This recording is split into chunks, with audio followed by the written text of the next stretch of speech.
বাংলাদেশের বর্তমান প্রধানমন্ত্রী, তিনি একটা বক্তব্য দিয়েছেন, যার বক্তব্যগুলো মিডিয়াতে আছে, পত্রিকাগুলোতে আসছে।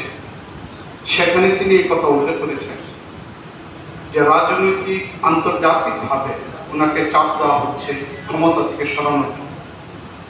তবে তিনি যদি বাংলাদেশের পার্বত্য 3 জেলা, মিয়ানমার এবং ভারতের কিছু অংশ, যেগুলোকে নিয়ে জুমনেন নামক এক রাষ্ট্র তৈরি করা হচ্ছে, এটা যদি তিনি সমর্থন দেন, তাহলে তিনি দীর্ঘদিন পর্যন্ত ক্ষমতায় থাকতে পারেন। আর এটা যদি তিনি সমর্থন না দেন, তাহলে আওয়ামী লীগের কর্মীরা যারা আছে, তিনি সহ অন্যদের ক্ষমতায় থাকাটা কষ্টকর। যে কথাটুকু আমি মাননীয় প্রধানমন্ত্রীর আপনাদের সামনে তুলে ধরলাম, এই কথাটা আপনারা পত্রিকাতে দেখছেন কিনা? এটা পত্রিকাতে আসছে, পুরো পত্রিকাগুলোতে খুব ভালোভাবে খবর আসছে যে বাংলাদেশ একটা পার্বত্য 3 জেলাকে অবলম্বন করে খ্রিস্টান রাষ্ট্র হওয়ার ষড়যন্ত্র করতেছে। এটা প্রধানমন্ত্রীর বক্তব্য। যে কেউ ওই সময় গত মাসের 26 তারিখ অথবা 27 তারিখের পত্রিকা মিডিয়াগুলোকে দেখে নিলে পরিষ্কার। দীর্ঘদিন যাবৎ আওয়ামী লীগ ক্ষমতা আসছে, 2009 থেকে নিয়ে এখনো পর্যন্ত তারা ক্ষমতা আছে, প্রায় 16 বছর হতে চলে।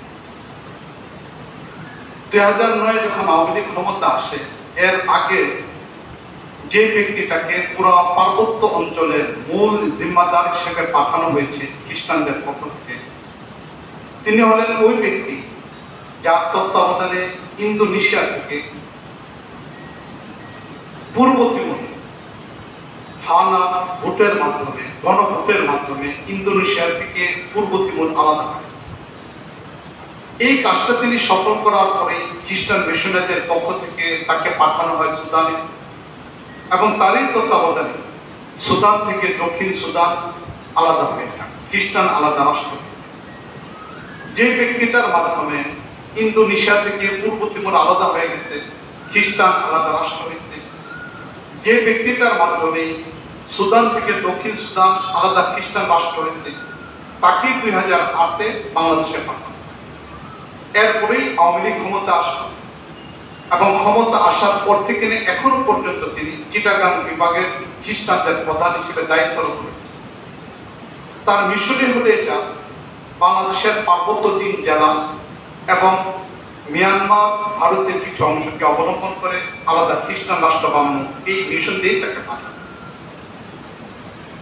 2009-এ যখন আওয়ামী লীগ ক্ষমতা আসলো, ক্ষমতা আসার পরেই তখন ব্যাপকভাবে প্রধানমন্ত্রী তার বক্তব্যে, সংসদের সকল এমপি মন্ত্রীরা তার বক্তব্যে এবং মিডিয়াতে ব্যাপকভাবে একটা সংবাদ প্রচার করা হয়েছে। সেই সংবাদটা হলে স্বাধীনতার পরবর্তীতে যারা সামরিক শক্তিকে ব্যবহার করে ক্ষমতা এসেছে, যেমন জিয়াউর রহমান, প্রেসিডেন্ট এরশাদ, তারা বাদ দিয়ে যারা গণতন্ত্রের মাধ্যমে আসছে তারা হলো বৈধ প্রেসিডেন্ট, আর যারা সামরিক শক্তিকে ব্যবহার করে ক্ষমতা আসছে তারা হলো অবৈধ।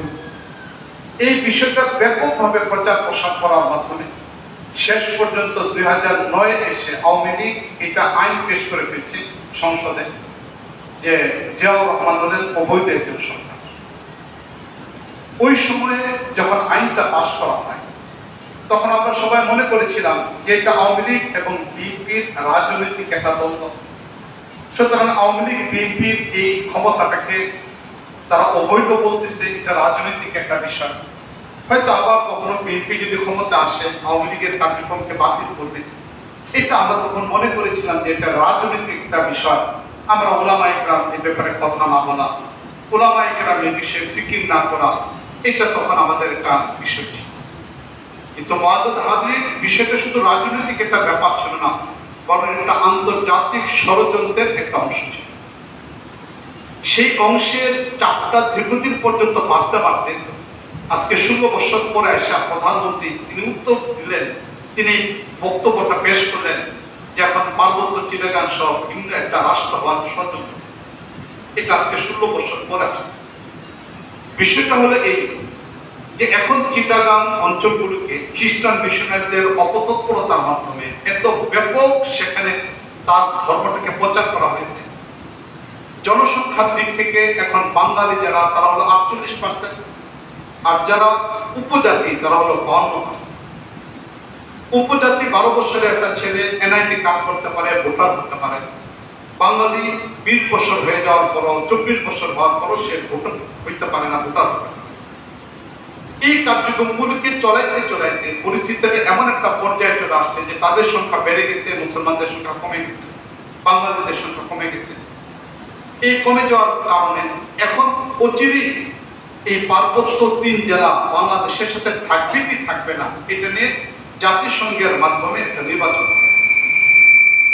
এবং যে নির্বাচনটা হবে এটা বর্তমান আমাদের এই খুব কাছের দেখা নির্বাচনের মতো হবে না, যে দিনের ভোট রাতের বেলা হয়ে গেছে বিষয়টা এমন, বরং একটা পিওর নির্বাচন হবে জাতিসংঘের মাধ্যমে। যে নির্বাচনের মধ্যে অংশগ্রহণ করবে বাঙালিরা, যে নির্বাচনে অংশগ্রহণ করবে পাহাড়ি উপজাতি।